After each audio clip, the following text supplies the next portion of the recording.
Le invito por favor a que me acompañen al libro en el Antiguo Testamento que habla de las grandes hazañas de Jerobal, en el capítulo número 7 del libro de los Jueces. Jueces capítulo 7 versos 20 al 25, dice la Biblia: y los 3 escuadrones tocaron las trompetas, y quebrando los cántaros, tomaron en la mano izquierda las teas y en la derecha las trompetas con que tocaban, y gritaron: por la espada de Jehová y de Gedeón. Y se estuvieron firmes cada uno en su puesto en derredor del campamento. Entonces todo el ejército echó a correr, dando gritos y huyendo. Y los 300 tocaban las trompetas, y Jehová puso la espada de cada uno en contra de su compañero en todo el campamento.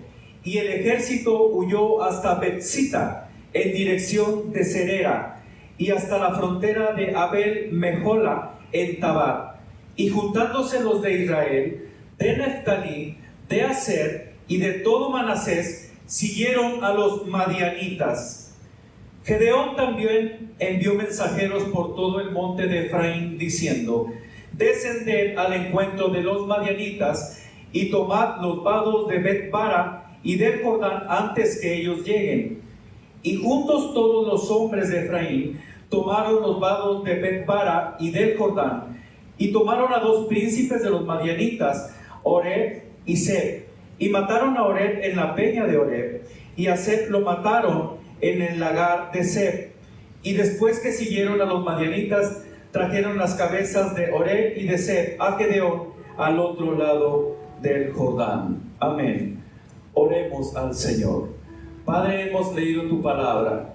Te rogamos de tu misericordia para nuestras vidas, a fin de que podamos obtener los principios rectores que nos van a conducir por la senda angosta, por el camino estrecho, Señor, que conduce hacia ti y el cual está lleno de victoria. Te rogamos, Padre mío, que nuestro corazón esté dispuesto para recibir la semilla de tu santo evangelio, en el nombre de Jesús. Y la iglesia dice: aleluya, amén.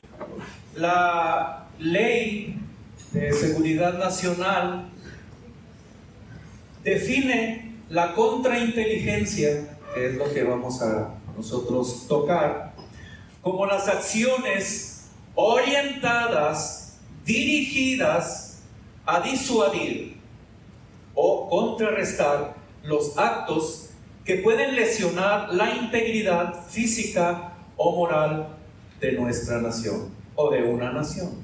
Eso es en cuanto a la definición en el marco legal de contrainteligencia.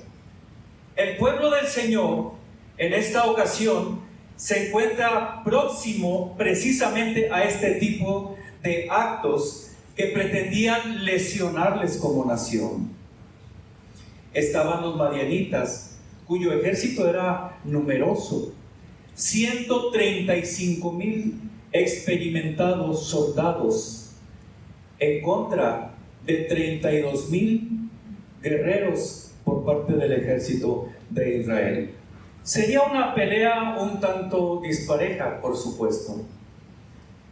La amenaza de los madianitas era real y muy próxima. Había que hacer algo, había que adelantarse, había que usar una inteligencia superior, por así decirlo. Ellos tenían un ejército muy numeroso, los madianitas, con una inteligencia militar avanzada. Para contrarrestar esta ofensiva, tenía entonces el pueblo del Señor que contar con una mejor contrainteligencia. ¿Y qué mejor que aquella provista por su Dios? Los hijos de Israel tenían que hacer su parte y Dios haría la suya. Así es que hay algunas indicaciones por parte de Dios para contrarrestar al enemigo. ¿Quiere escuchar por lo menos 3 de ellas? La primera de ellas, la indicación, es que tiende a proteger nuestros errores internos. Mire que la inteligencia del Padre, cuando nos dice algo en torno a la victoria contra el enemigo, no solamente va a actuar para aplastar a nuestros enemigos, para avergonzar a nuestros enemigos, sino que también nos va a ayudar a nosotros para ser protegidos de los errores internos. Pero pastor, ¿por qué dice eso? Porque note usted, en el versículo 2 del capítulo en mención, del capítulo 7, dice la Biblia: y Jehová dijo a Gedeón, el pueblo que está contigo, o sea, esos 32,000, es mucho para que yo entregue a los madianitas en su mano. Imagínese usted la cara que ha de haber puesto Gedeón. Bueno, son 135,000 y nosotros somos 32,000 y dices que es mucho, Señor. Y el Señor dice, bueno, lo vamos a hacer a mi forma. Aleluya. Y entonces les dice, no sea que se alabe Israel contra mí, diciendo, mi mano me ha salvado. De tal manera que tal parece ser que el Señor está dispuesto a inhabilitar la fuerza militar del pueblo del Señor, del pueblo de Israel. Tal parece ser que en ocasiones nosotros nos sentimos en cierta forma como inhabilitados cuando tenemos un problema mayúsculo, un problema grande, y las pocas fuerzas que tenemos como que de repente puede ser que se nos van por alguna extraña razón. Y decimos, qué difícil se está poniendo esta situación. Bien, el Señor le dice al pueblo, es que lo estoy haciendo así, para que sepa que la victoria es la que yo doy. Que no es con su espada ni con su ejército, sino con mi Santo Espíritu. Aleluya.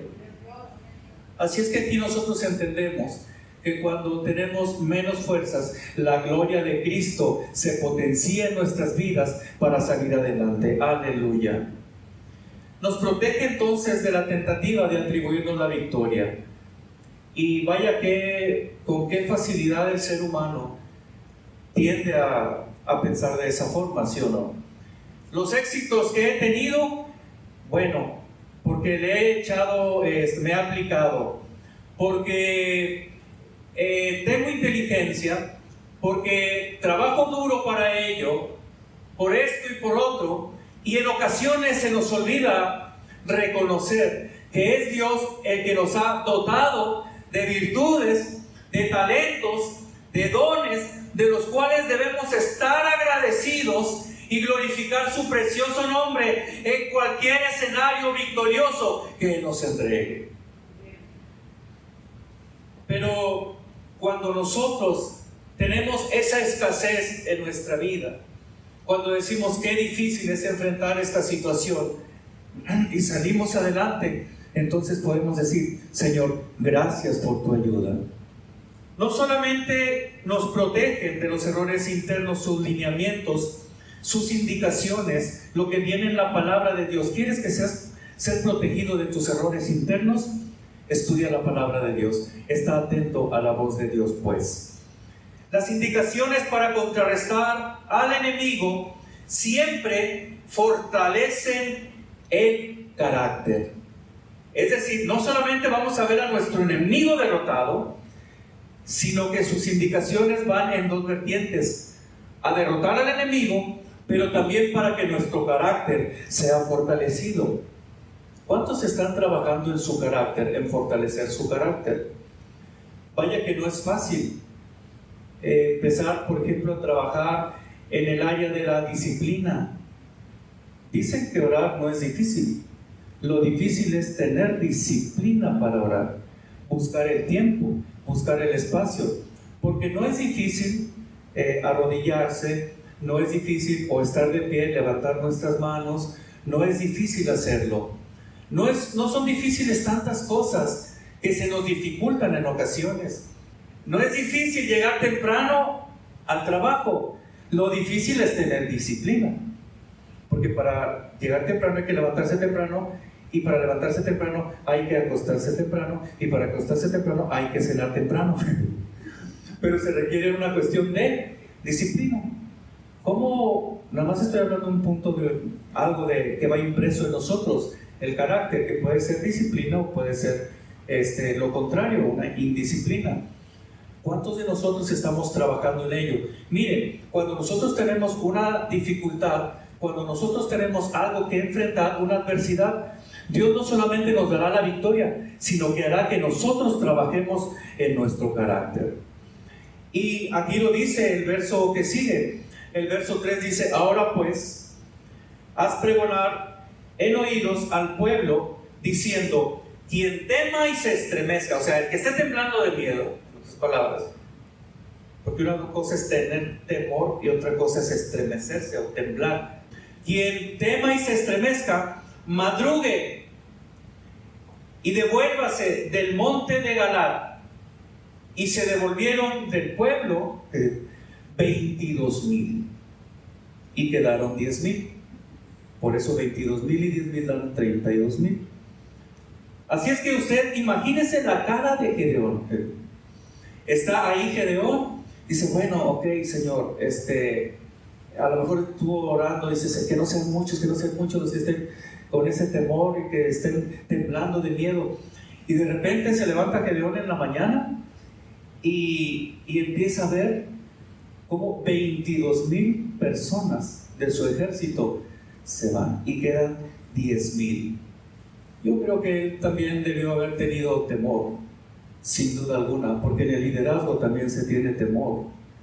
Y empieza a filtrarse y se van. Y el verso 4 dice: y Jehová dijo a Gedeón: aún es mucho el pueblo, quedaron 10,000, son muchos. 10,000 contra 135,000 se me hacen muchos, porque es lo que estaba diciendo el Señor. Así es que, insisto, imagínense la posición de Gedeón. Llévalos a las aguas y ahí te los probaré. Y del que yo te diga: vaya contigo, irá contigo. Mas de cualquiera que yo te diga: no vaya contigo, el tal no irá. Entonces lleva a sus 10,000 a las aguas, ahí en un río, y le dice: bueno, mira, el que de plano se descuide, el que se agache totalmente, de hecho lo dice el texto como cuando un perro toma agua, ese no.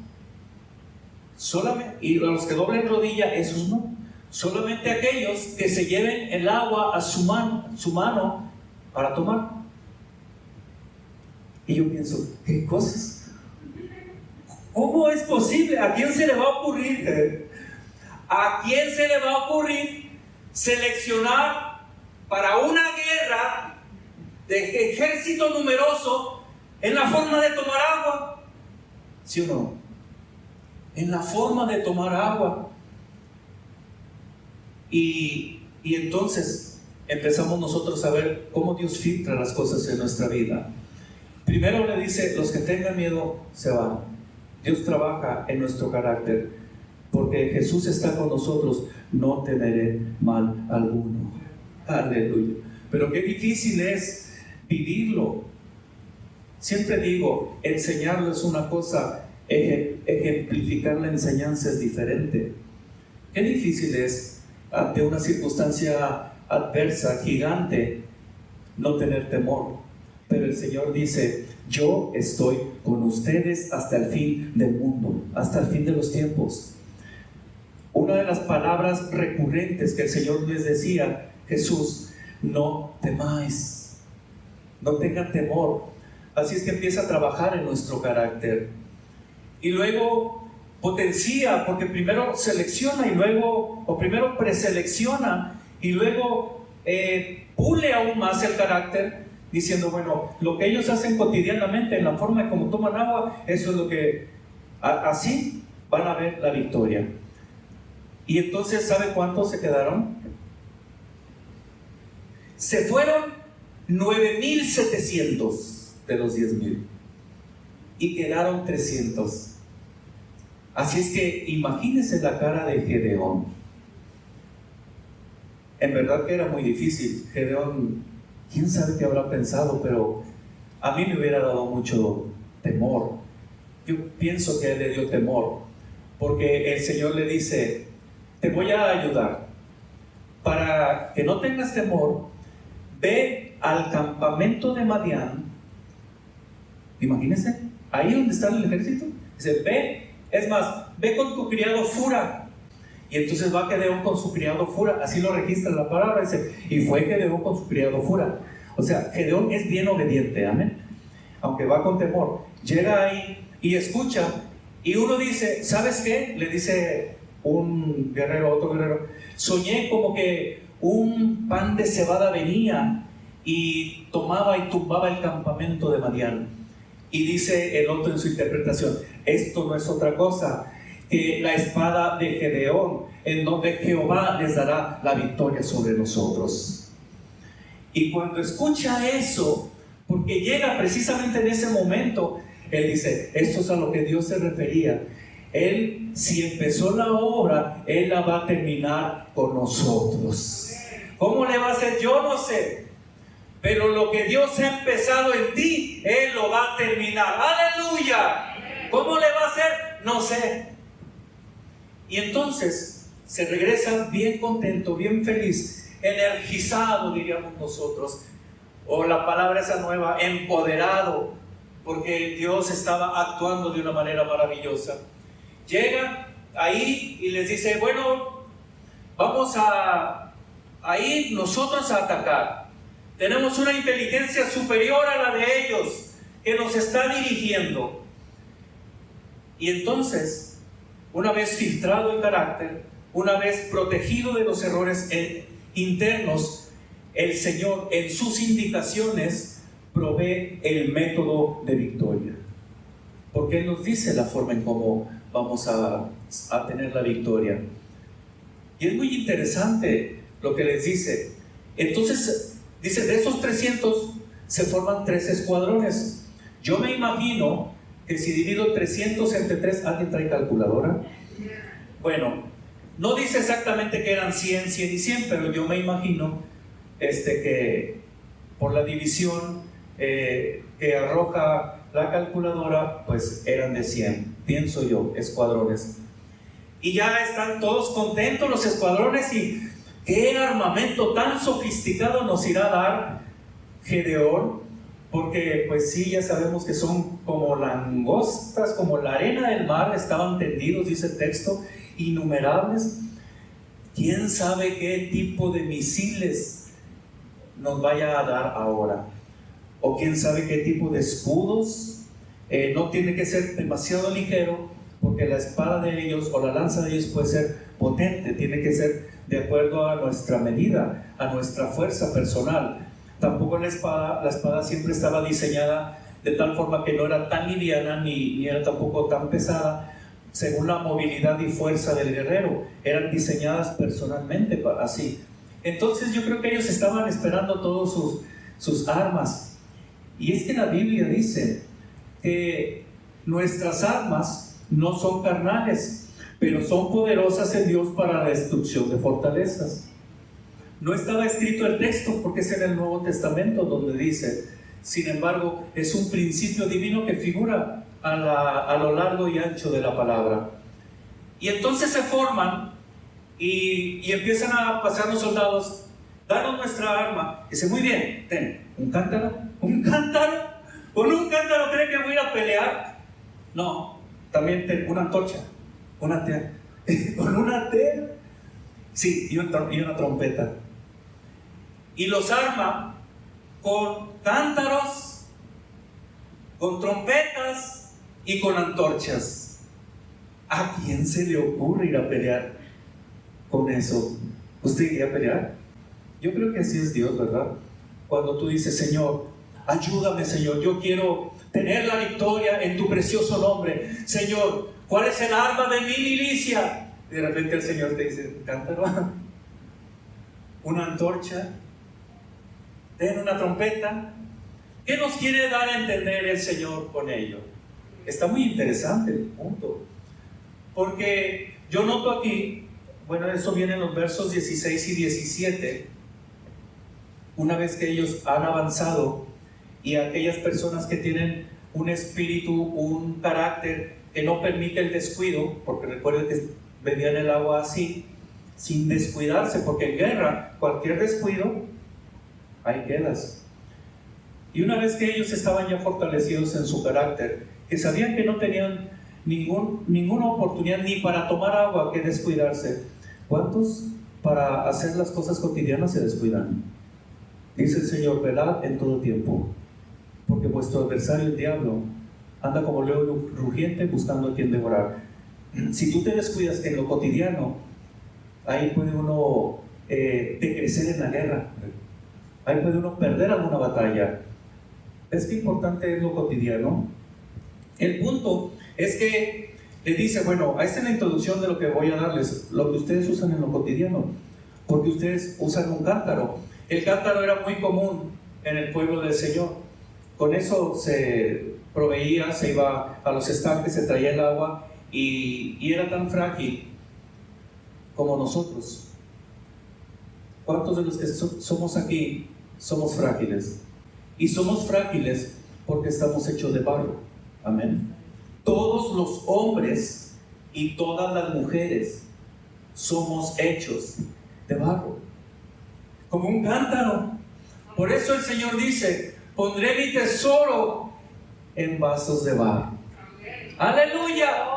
Entonces, ¿qué representa el cántaro? Pues nuestra propia persona, ¿sí o no? Somos hechos de barro, frágiles.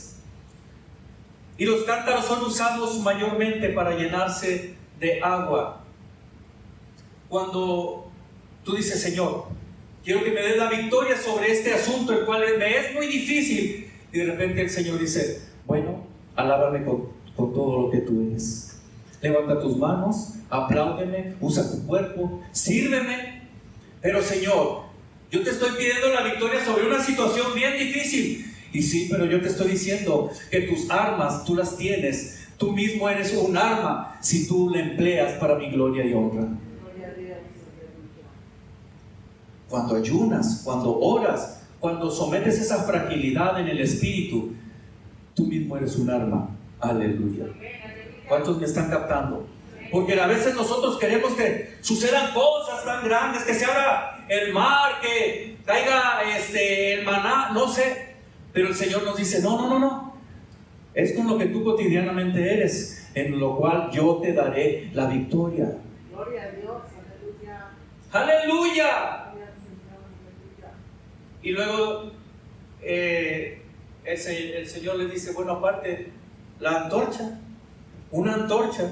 La antorcha, bueno, pues era también algo muy cotidiano en las casas de ellos. En las casas, pues alumbraba. Había antorcha grande y había antorcha pequeñita. La antorcha pequeñita estaba como la lámpara de Aladino, que está así y sale un orificio y por ahí se pone una antorchita. Bueno, y en la calle, ya en la oscuridad, estaba la antorcha grande, la lumbrera que conocemos nosotros. Por eso el texto dice, tu palabra me es lámpara a mis pies, porque cuando ellos querían transitar por la habitación, tomaban la lámpara y la llevaban así, lámpara a mis pies y lumbrera a mi camino cuando salía yo de casa. Amén.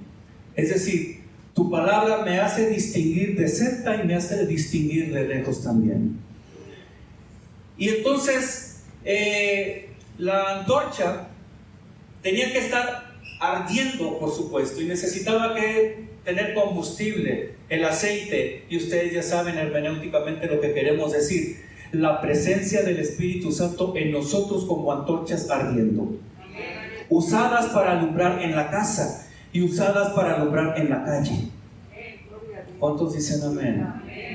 O sea que, en otras palabras, pastor, quiero que el Señor me dé la victoria sobre esta situación que incluso se me hace imposible. Ah, muy bien, bueno, háblale a tus padres y dile que los amas. Juega con tus hijos. Háblale a tus hijos. Llévale algo a tu familia. ¿Cuántos me están entendiendo lo que digo?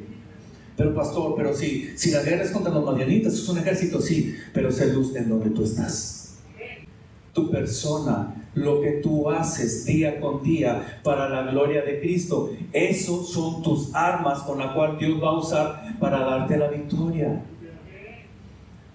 Porque es lo que hacían. Tenían un ejército impresionante y querían quizás un misil avanzado, una bazooka, y de repente se les entrega un cántaro. Así de repente nosotros queremos hacer algo. Pastor, tenemos esta situación adversa. Bueno, sirve al Señor. ¿Sí o no? Ven y acomoda las sillas, ayúdanos a sanitizar. En tu casa bendice a los tuyos, está mejor tiempo con ellos. En tu trabajo sé luz, que vean a Cristo en tu vida. En tu escuela, que puedan ver el testimonio de Jesús poderoso en tu vida, etc. Pero a veces no queremos nosotros, porque no entendemos lo que la palabra de Dios nos plantea que tenemos que hacer. Aquí la pregunta es: ¿cuántos son luz en su casa? ¿Cuántos son luz en la calle? ¿Cuántos son luz en su trabajo? ¿Cuántos son luz en donde quiera que se encuentran? Porque esas son las armas de tu milicia, no son carnales y son poderosas en Dios para destrucción de fortalezas. Aleluya. Y luego le dice, y aparte una trompeta, si lo que queremos es decirnos que no nos vean, ¿verdad? No sé cómo le vamos a hacer. ¿Y para qué vamos a querer una trompeta si a trompetazos no los vamos a poder vencer? Porque hay gente que no sabe usarlas, lo que Dios le da. Usa la trompeta o piensa usar la trompeta como si fuera una espada, y no es así. La trompeta tiene que ser usada, y no crea que la trompeta como instrumento de viento es para hacer usarse así. No, ¿cómo son las trompetas?